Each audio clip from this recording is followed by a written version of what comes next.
So Harriet Jones became the original carrier when Edgar gave her vampire blood.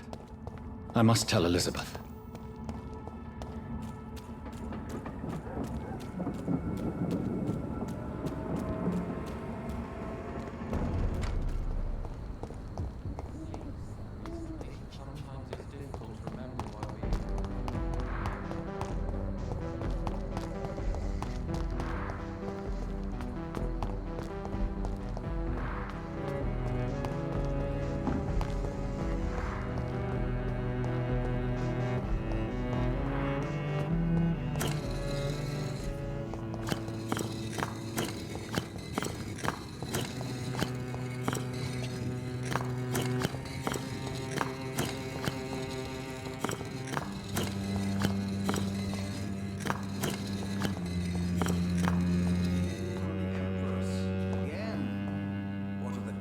Trying to tell us. Good evening, Jonathan Reed. Can I help you in any way? Have you any news concerning Aloysius Dawson? You unburdened his heart and cleared his mind. A most elegant solution, I must say, Jonathan.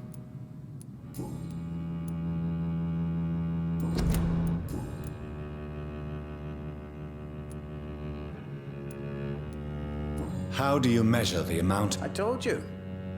Is it possible to tell me my future? A vampire's fate is much more delicate.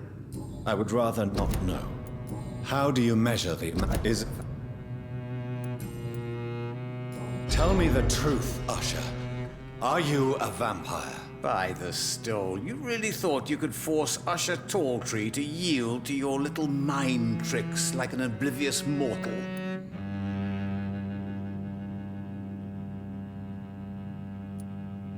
Why can't I force you to answer me then? I'm the primate of St. Paul's Stole. It comes with certain advantages, like accessing the greatest library in the country and avoiding answering certain questions. So, are you or are you not a vampire? As a brilliant man once said, to be unambiguous could only be to one's own detriment.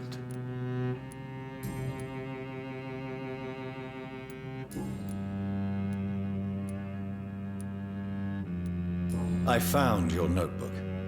The one the guard of V.A.M.P.Y.R stole from you. And you brought it back to me. That's excellent news, Jonathan. Were you able to keep yourself from reading it? No. Ah, the oldest temptation of all. If Pandora herself did not pass the test, I suppose I should not blame you for your curiosity. So you're not angry with me? Why should I be? To live is to make choices, Jonathan. And you made yours. Now give it to me, please. Goodbye, sir. Until we meet again. I rarely wander. Yet it amuses me to converse with your kind. The Fool and the Empress, again. What are the cards trying to tell us?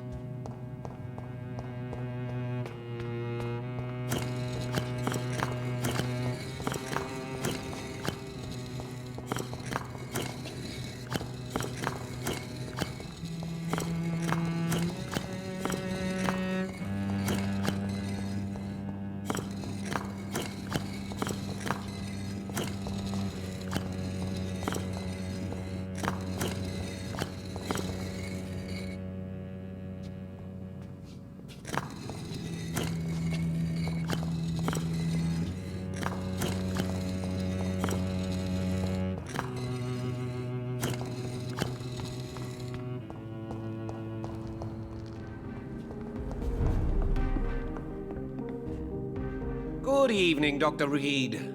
A great night, what?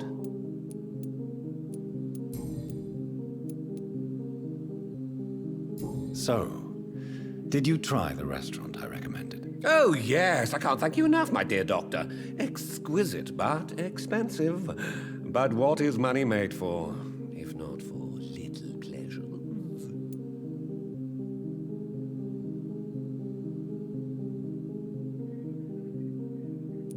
I'm glad you enjoyed the place. I do, Doctor, I do. Thank you again.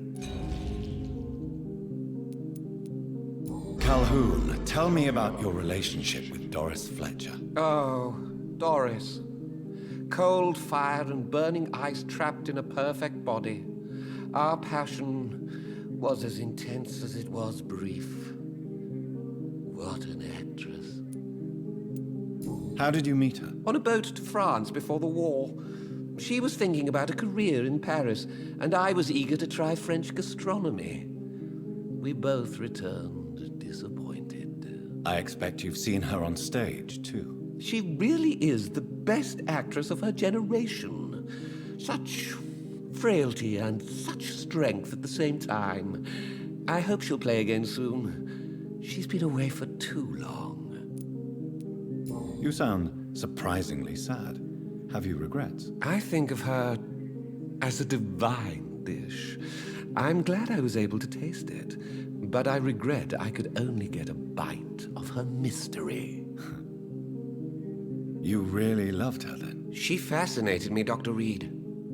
I can't imagine what she must have endured through her life to reach such a level of emotion and sensibility. I may have a look at your goods, Mr. Russell.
What good fortune brings you back to me, Jonathan?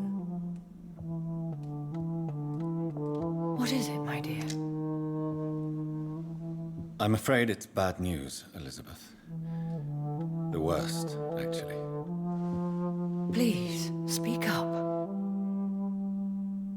Edgar is no longer in McCullum's grasp. I resolved that matter. Where is our good friend now? Is he well? He was mortally wounded. I put an end to his misery. That is terrible, Jonathan. And yet you did what you must. The Poor man. Edgar Swansea was responsible for the Skull epidemic, Elizabeth. It was he who unleashed the deadly scourge upon London. What? Are you certain? This is the most terrible accusation of all. He confessed everything to me. He sought to cure the disease, to exploit vampire blood to stop the epidemic. But he unwittingly gave birth to a catastrophe. All those poor victims. How could he do it? What happened?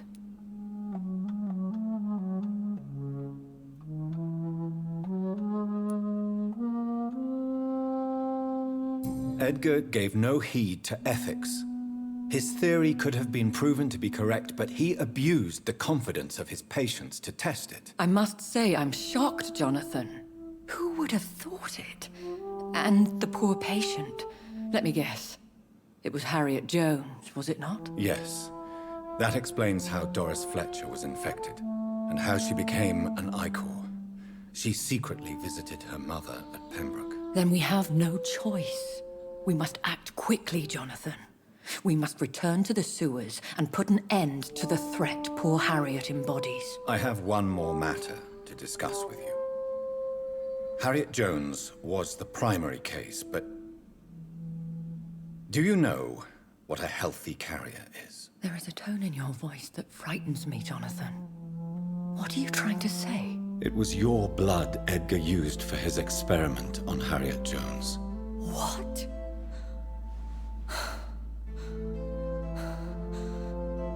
No. No. This can't be. Oh, Elizabeth, are you all right? no, I have to go. What do you mean? Leave me alone. Save the city, Jonathan. Save what can be saved. Elizabeth, I need answers. Why did your blood Stay cause away this? from me. Please. I swear I never was your Wait! enemy. No! Elizabeth!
Now would be a good time to blend the recipe Marshall used when he fought the disaster. I think I know where to find what I need.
Whose blood could be purer than that of William Marshall?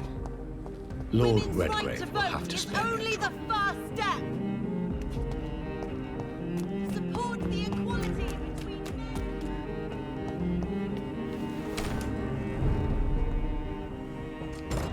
Did you know your good friend?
are not welcome.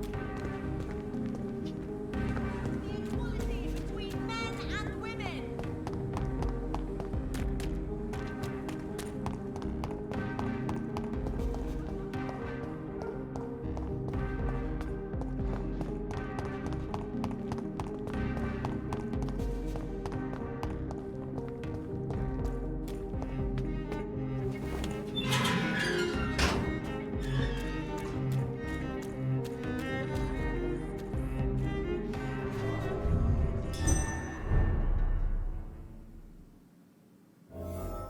I'm still persona non grata in the Ascalon Club. If I want to speak with Lord Redgrave, I'll have to improvise.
Don't you know better?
Good evening, Lord Redgrave. What are you doing here, traitor? I shall smite you for this audacity. I'm not here to bicker, Lord Redgrave. I can put an end to this epidemic, but I need your assistance to do so. Good. We've held out thus far, but the time has come to put an end to this crisis. Tell me, what do you need? The blood of William Marshall. The blood of William Marshall? Of my maker? Are you mad? This blood is the purest of all. My maker proffered it to me on the battlefield. I cannot hand it to you.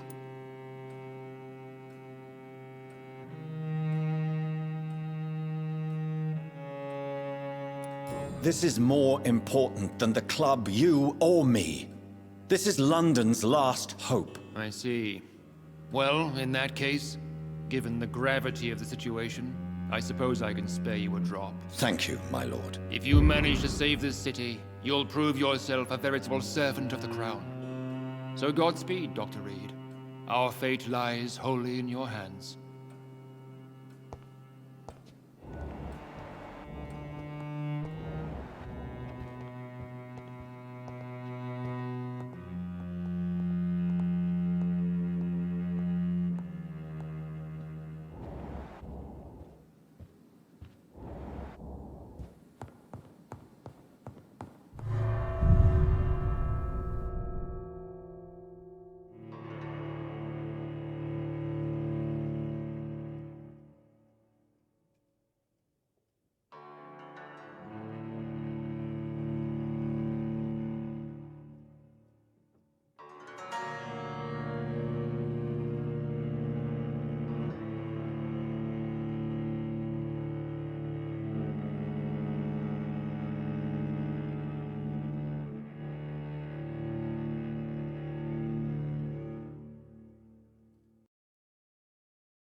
now my domain, young Ekon!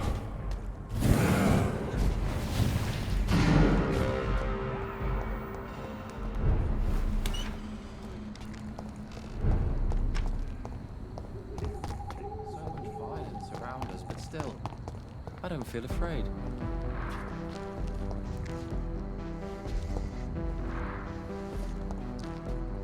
Hello again, Dr. Reed.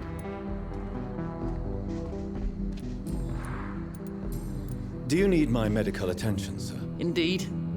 I've never been good at explaining my feelings, but I can tell when my body is hurting me. You have nothing to be worried about. You should recover by taking this. Sounds so easy to fight disease. Too bad it's not the same making people smile again. Goodbye for now, Mr. Baker.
We should be far from town already.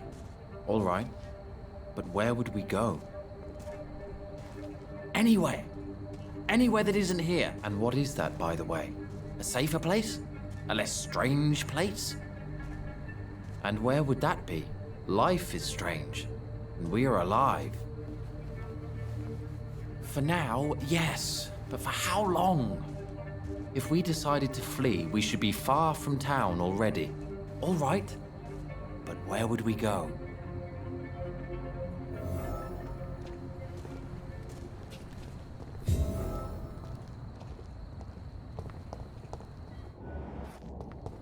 Too many murders to investigate them all. Dr. Reed, still conducting your nocturnal survey?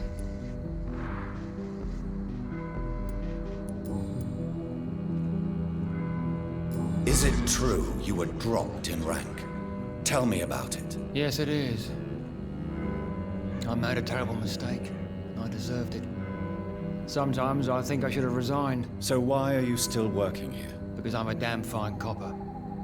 I just don't want to have someone innocent hung again by mistake because of me.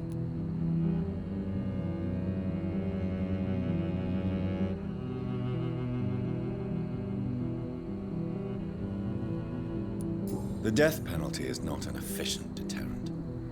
I sometimes think it pushes criminals to more violence, since they know they have nothing to lose. I agree.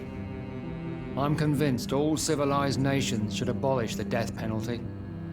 Maybe after the war, once that bloodshed is over, the survivors will change that. Why do you think there shouldn't be a death penalty? I believe no one should decide to take a man's life. Not a nation or a government. Are you a pacifist, Inspector? No, sir. But I believe in divine justice. Only God has the right to decide who will live and who must die. What are you investigating, exactly? Well, my 2 missing persons cases have been solved. I was lucky. Why do I... I don't... Do you need medical attention, Inspector? I'm afraid I may have caught something. I don't feel too well. You'll quickly feel better after taking this. Thank you, Dr. Reed. I really appreciate it. Goodbye, Detective Inspector Albright. Goodbye, Dr. Jonathan Reed. I'm sure we'll talk again soon.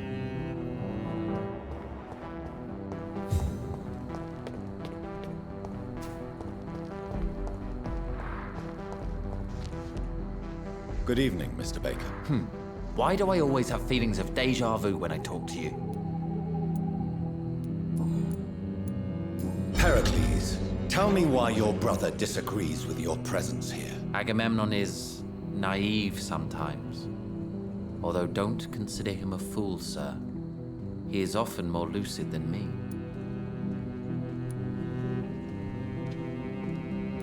At least you both have the same difficulty explaining what you're doing, and For what reason? But is that not a common problem for all mortals?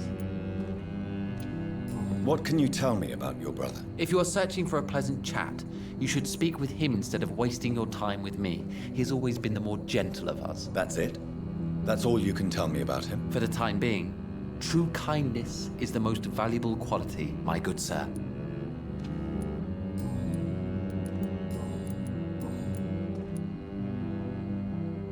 Tell me more about your strange feelings towards the city. I would be happy to describe them, but it's too hard to explain with mere words what I'm feeling. It's unclear, too confused. Go on, please. Where should I start? The world is chaos. Men go mad, and nature itself runs roughshod over us all. This is not the first time mankind has faced a deadly epidemic or a war. Men kill each other, while nature decides to kill them all. I don't know what scares me the most. Do you?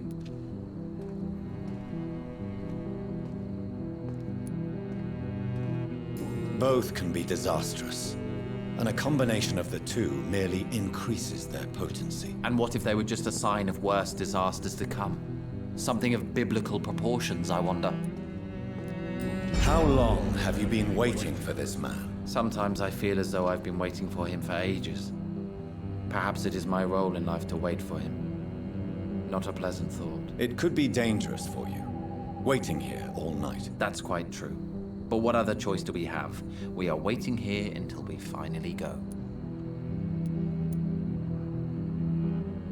Mr. Baker, I have met many strange people during my life, but you are definitely one of the strangest. Really?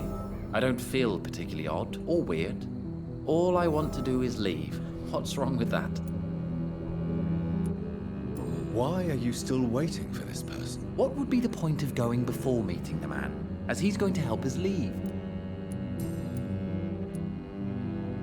Pericles, what are you going to do now? I don't know. Perhaps it's time to leave. Perhaps we should stay a little longer. How can I tell? And where exactly are you thinking of going? In a place where I will finally have that feeling, to be where I belong. The world has to be meaningless chaos to make such a heaven plausible.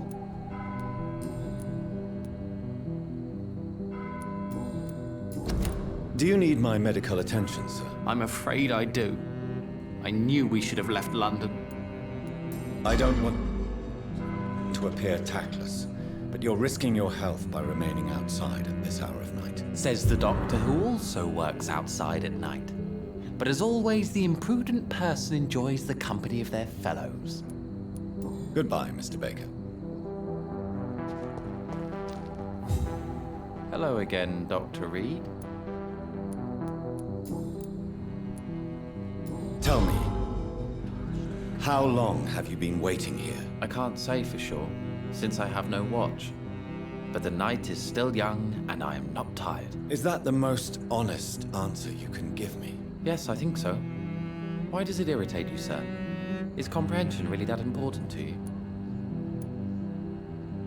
I'm a scientist. I try my best to understand things. I know the world has to obey unbreakable rules. You know, or you want the world to obey such rules? I know one thing. I do not understand who you are. And it's better that way. What kind of life would we live if we could summarize a person in a few words or a few lines?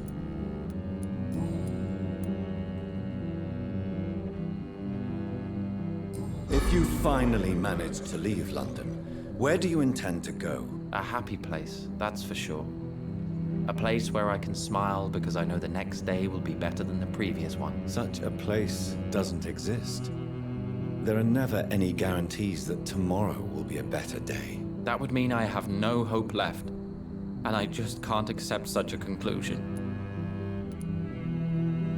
What are you really afraid of, Agamemnon? The problem is, it's precisely what I don't know that frightens me. So I suppose I can't really answer your question. Do you need my medical attention, sir? I would appreciate some sun. Goodbye for now, Mr. Baker.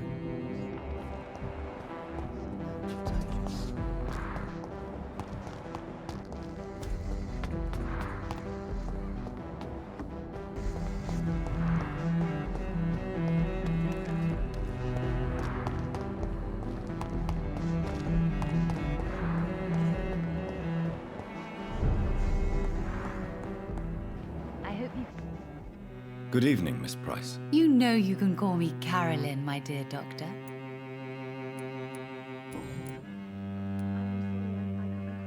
Carol's gratitude is exemplary. She seems determined never to leave you. I'm taking care of my daughter as well as I can.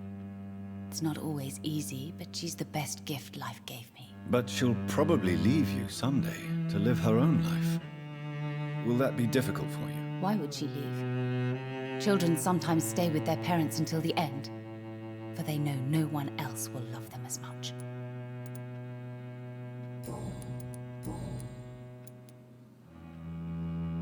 Do you need my medical attention, Miss Price? Oh yes, I feel so oppressed lately, and tired and feeble too. Thank you so much, Doctor. You're always so considerate. I'm just doing my job. Perhaps. But I have always been grateful for your concern, you know. May I look at your goods, Miss Price? It's always a pleasure to have you here, Dr. Reed. Take all the time you need.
Dr. Reed.